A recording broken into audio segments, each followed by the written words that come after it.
Hi, I'm Linda Grasso from SheSays.com, and I'm going to teach you how to bake tabbouleh.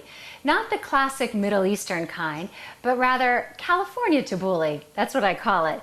It's a crunchier, more colorful tabbouleh, and it's infused with the flavor of fresh spices and herbs. Yum. You're going to love it. And there's a couple of different ways you can eat it, but we'll get to that in a minute. The first thing you want to do is go ahead and make your dressing. So I just take a little extra virgin olive oil. I usually fill this up to about 1/4 cup. And then I squeeze some fresh lemons into it. There you go. Do one more. Woo! That one's a little spicy. So we're going to take a little bit of vinegar, just a splash. And then I also add a tiny bit of fresh garlic, usually about 1/4 teaspoon. Now, I'm really into this garlic gold.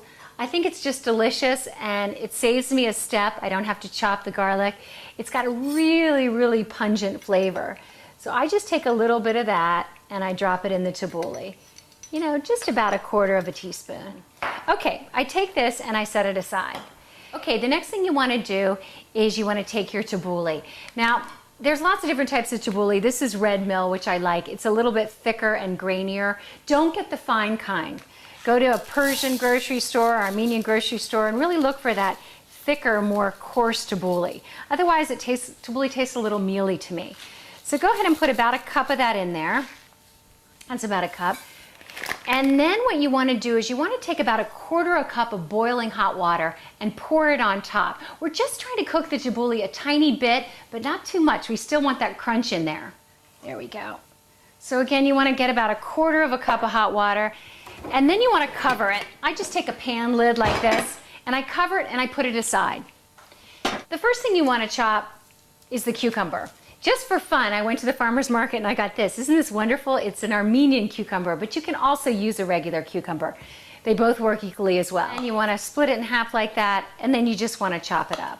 You want to take your peppers. Okay, I love a combination of colorful peppers.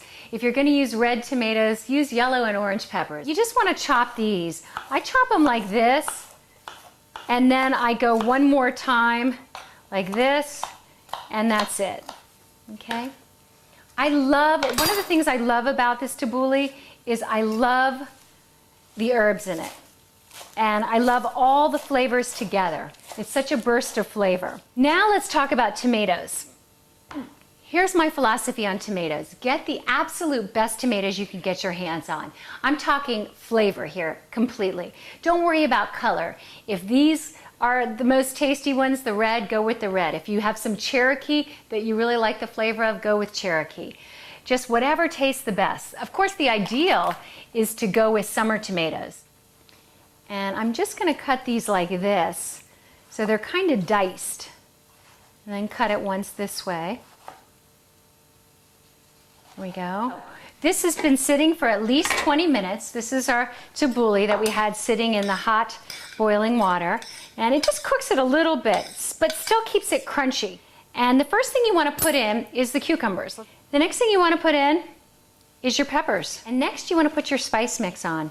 Just sprinkle that around. Be generous. And finally, on top, your tomatoes. Let's just do a little salt right there. Now the final thing is we've got our lemon, our olive oil, and our dash of vinegar. I'm going to add just a tiny dash of smoked paprika. I love the way this tastes. I don't know if you guys have ever used it. Just a dash of it there, a little dash of Tabasco, just to give it a tiny kick.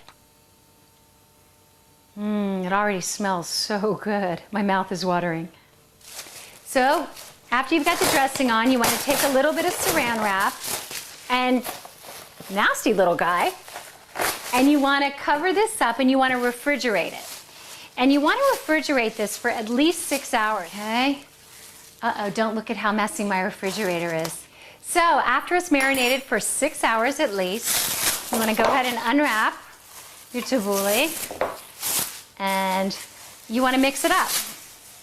Now there are a couple of different ways that you can serve this. I think it's just so wonderful, plain on top of betta lettuce, but you can also put it in a pita pocket, melt a little cheese, add a little avocado.